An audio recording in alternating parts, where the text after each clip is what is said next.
David Ricardo, hein, donc, qui est un économiste plutôt classé et classique, hein, défense de la bourgeoisie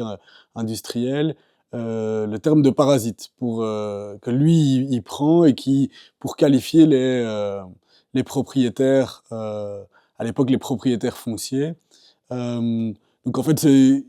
à son époque, hein, donc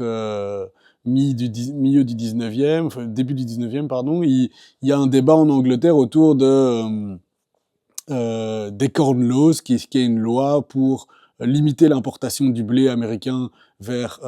l'Angleterre, étant en gros deux classes qui s'opposent. Les capitalistes industriels, hein, dont Ricardo est le défenseur, qui veulent qu'il y ait du blé qui puisse arriver en Angleterre pour pouvoir payer moins cher leurs travailleurs. Et il y a les aristocrates qui possèdent la terre en Angleterre, qui veulent pas qu'il y ait le blé américain qui vienne pour continuer à avoir des prix du blé élevés et se garantir des revenus élevés. Et Ricardo, de cette façon, insulte les propriétaires en disant « mais vous ne faites rien, vous ne servez à rien dans la production, vous êtes des parasites, vous tirez un revenu sans rien faire ».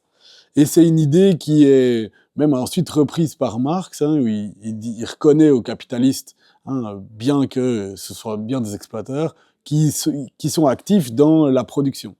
Et donc, en fait, en effet, on peut revenir au rapport social qu'il y a entre les locataires et les propriétaires et se demander, en fin de compte, dans ce rapport social, à quoi servent les propriétaires